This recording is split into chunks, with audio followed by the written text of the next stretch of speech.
আসসালামু আলাইকুম। ইজি রান্নাঘর থেকে সকলকে স্বাগতম জানাচ্ছি। আজকে আমরা একটা রেসিপি তৈরি করব। সেটা হচ্ছে কাঁঠাল পাতার পাকোড়া। এজন্য সর্বপ্রথমে আমরা পেঁয়াজ কুচি করে নিচ্ছি। আর পেঁয়াজ কুচির পরে আমরা এখন ধনিয়া পাতা কুচি করে নিব। ধনিয়া পাতাটা যদি কেউ না খান বা অপছন্দ করেন তাহলে এটাকে স্কিপ করতে পারেন। ধনিয়া পাতাটা দিলে একটা আলাদা সেন্ট আসে, এটার জন্যই ব্যবহার করা মূলত। অনেকে ধনিয়া পাতা অপছন্দ করেন, তারা স্কিপ করতে পারেন। কাঁচা লঙ্কা কুচি করে নেব। কেউ চাইলে মরিচের গুঁড়ো ব্যবহার করতে পারেন, মরিচের গুঁড়োটাও হবে। কাঁচা লঙ্কা স্কিপ করতে পারেন। আমরা মূলত কাঁচা লঙ্কা দিয়ে করব। এরপরে আমরা কিছু কাঁঠাল পাতা কুচি করে নিব। কাঁঠাল পাতাগুলোর বোটাগুলো আগে কেটে নিব আমরা, এরপরে কুচি করে নিব। তার আগে একটু বলে রাখি, কাঁঠাল পাতা মূলত ক্যান্সার প্রতিরোধকারী উপাদান থাকে, যা মুক্ত চরমপন্থীদের দ্বারা সৃষ্ট ক্ষতি থেকে কোষকে রক্ষা করে আমাদের। এটা শরীরের জন্য অনেক উপকারী। মূলত আমরা অনেকেই জানি না হয়তো, এটা শরীরের জন্য অনেক উপকারী। এখন আমরা কাঁঠাল পাতাগুলো কুচি করে নিব যাতে সুবিধা হয়। কাঁঠাল পাতা একটু নরম হলে ভালো হয়। যেগুলো নতুন পাতাগুলো যেগুলো আসছে, এগুলো ব্যবহার করলে ভালো। এগুলো একটু নরম হয়। আর শক্ত পাতাগুলো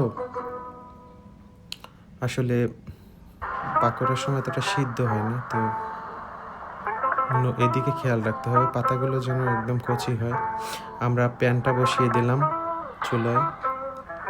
আমরা মূলত পাকোড়াটা ভাজবো ইলেকট্রিক চুলায়, আপনারা গ্যাসের চুলায় করতে পারেন।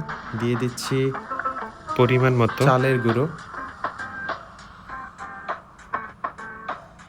চালের গুঁড়োটা আপনারা পরিমাণ মতো দিবেন। দিয়ে দিচ্ছি আমরা বেসনটাও আপনার পরিমাণ অনুযায়ী, পাতার পরিমাণ অনুযায়ী কী পরিমাণ পাতা নিচ্ছেন, তারপরে একটু ধনিয়ার গুঁড়ো দিয়ে দিব। দিচ্ছি হলুদ গুঁড়ো, দিলাম মরিচের গুঁড়ো।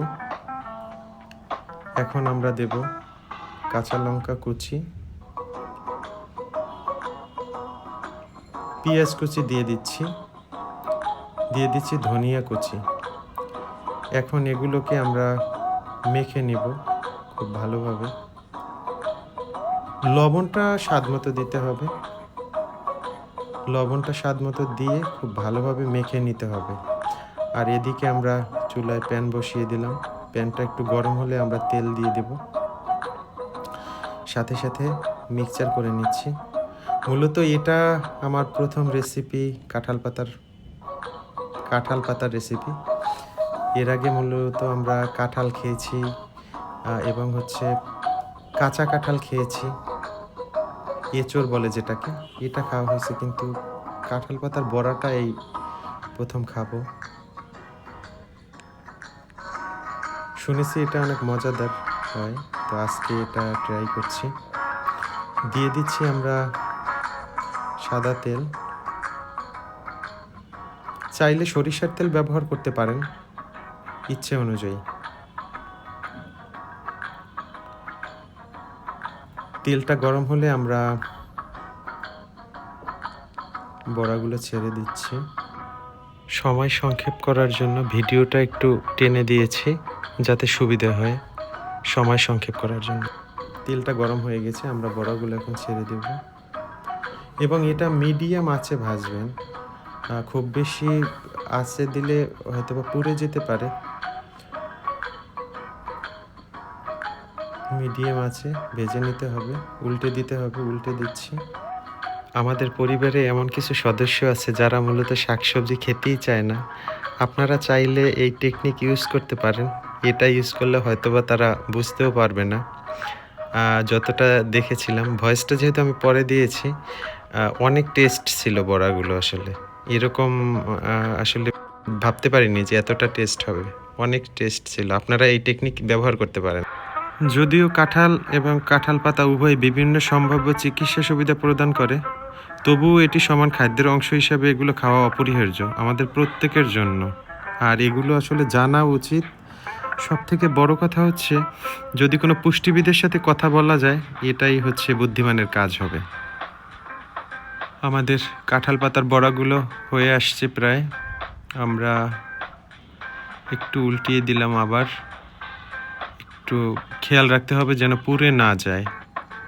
মূলত পুড়ে গেলে এটার টেস্টটা ওরকম আসবে না।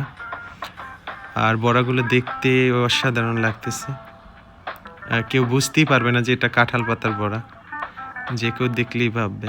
আমরা নামিয়ে নিচ্ছি বড়াগুলো।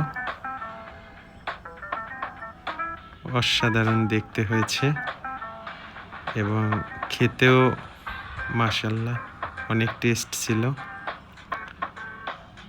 এরপর আমরা বড়াগুলো নামিয়ে নিলাম। কালারটা মাশাআল্লাহ অনেক সুন্দর হয়েছে। ধন্যবাদ সবাইকে ভিডিওটি দেখার জন্য।